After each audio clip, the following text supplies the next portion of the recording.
4 பேர் ஒத்துமையா இருக்காளுல, நம்மகிட்ட கூட அந்த ஒத்துமை இல்லையேப்பா. கூட்டா சேர்ந்து யோசிச்சு திட்டம் போட்டுல என்னை சாச்சி விட்டாளுங்க.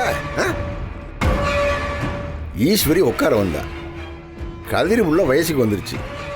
அதை சாக்கா வச்சு ஓம் பொண்டாட்டி கத்துனான். அதை கேட்டதன் ஈஸ்வரி தூக்கி எறிஞ்சிட்டு போயிட்டால.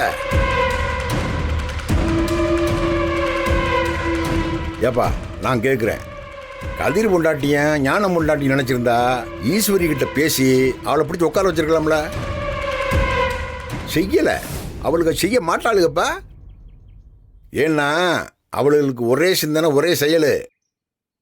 அந்த சிந்தனை வெவ்வேறா மாறுற வரைக்கும் அவளுக்கு அப்படித்தான் இருப்பாளுங்க. புரிஞ்சாப்பா? எப்பா ஞானா, இப்போ உனக்கு என்ன நோக்கம் சொல்லு? நீ பிஸ்னஸ் பண்ணி ஜெயிக்கணும். கதிரே உனக்கு நீ நல்ல நிலைமையில் இருக்க. சக்தி உனக்கு தொழில நல்லா வளர்ந்து ஒரு ஸ்திரத்தன்மைக்கு வரணும். அதானப்பா? நீங்க தனித்தனியா உங்க வாழ்க்கையை பத்தி யோசிக்கிறீங்க, ஆனா அவளுக எல்லாத்துலயும் ஒன்னாவே யோசிக்கிறாளுக. ஏய், அன்னைக்கு உன் பொண்டாட்டி தொழில் பண்றோம்னு சொன்னால, எப்படி? அவளுக்கு எல்லாம் சேர்ந்துக்கிட்டு தொழில் பண்ண போறாளுங்களாம்.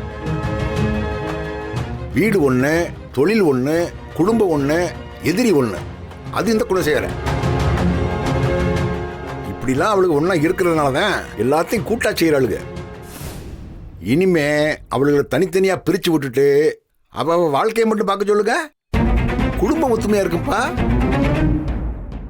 சரி, அதை விடுங்க, அது உங்க தனிப்பட்ட வாழ்க்கை. அதுல நான் பேச ஒண்ணும் இல்ல, பேசவும் கூடாது. ஏன்னு ஏன் பேசக்கூடாது? நீங்க சொல்லுங்கண்ணே, என்ன செய்யணும்னு மட்டும் சொல்லுங்க, நாங்க செய்யறோம். அவளை எப்போ அடிச்சு பிடிச்சி வழிக்க கொண்டு வரட்டுமா? சொல்லுங்க, இப்போ நாங்க செய்யறோம். வேணாப்பா வேணாப்பா. என் தம்பிக நிம்மதியா வாழ்றதுக்காகத்தான் நான் அரும்பாடுபட்டேன். இப்ப நானே அதுல கல்லறிய கூடாதுப்பா. உங்களுக்கெல்லாம் எப்படி தோணுதோ அப்படி இருந்துங்கப்பா.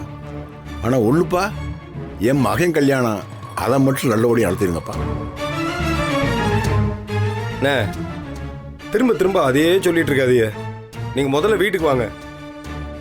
உங்களுக்கு தோதா அந்த வீட்டை நாங்கள் 3 பேரும் சேர்ந்து மாற்றி காட்டுறோம். எங்களால் அதை செய்ய முடியும்னு எங்களை நம்புங்க.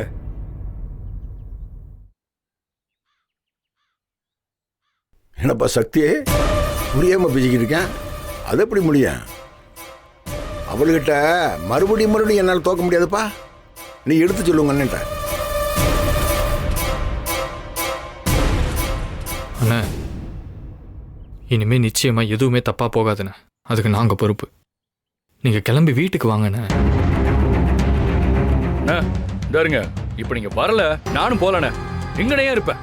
எனக்கு குடும்பம் வேணாம், ஒரு மண்ணு வேணாம்.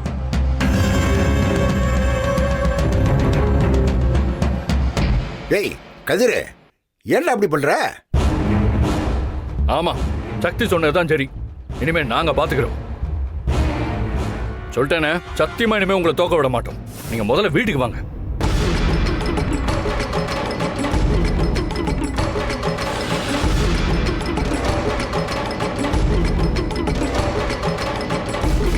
சரி, வர்றேன்.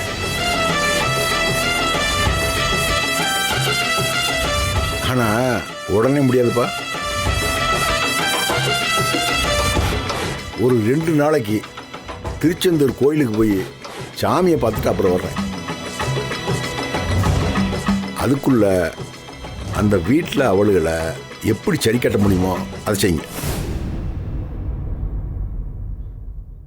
நிச்சயமா செய்கிறோண்ணே. சரி, அதுக்காண்டி நீங்க அம்புட்டு தூரம் போகணும்? இங்கனே நம்ம பழைய வீட்டில் இல்லை நம்ம தோட்டத்தில் இருக்கலாம்ல? வேணாம்ப்பா, என்னை விடுங்கப்பா. 2 நாள் என் மனசு லேசாகட்டும். நான் போயிட்டு வர்றேன்ப்பா. ஆனால் ஒன்று சொல்கிறேன்ப்பா, நான் வர்றப்போ என் மனசுக்கு நிம்மதியாக இருக்கிற சூழல் இருந்தால் தான் நான் அங்கே இருப்பேன். இல்லைன்னா நான் அங்கே இருக்க முடியாதுப்பா. நான் இப்படியே கிளம்புறேன். அம்மாட்ட சொல்லிடுங்கப்பா. நீங்கள் பத்திரமா வீட்டுக்கு போங்க. ஒரு பக்கம் பொண்டாட்டி குத்துறாளுங்க, இன்னொரு பக்கம் அண்ணன் குடையிறான்னு நினைச்சீங்கன்னா என்னை விட்டுருங்கப்பா, மன்னிச்சிருங்கப்பா. அண்ணா, ஏண்ணா என்ன ஆச்சு உங்களுக்கு? ஆ? ஏன் அப்படிலாம் பேசிட்டு இருக்கீங்க? ஏய் என்னால் எல்லாரும் கஷ்டம்ப்பா. என்னமோ நான் வாங்கிட்டு வந்து வரோம். விடுங்கப்பா, நான் கிளம்புறேன்ப்பா. அண்ணே காராவது எடுத்துகிட்டு போங்க. வேணாம்ப்பா, குணசேகரன் சாதாரணமான ஆளு தான்.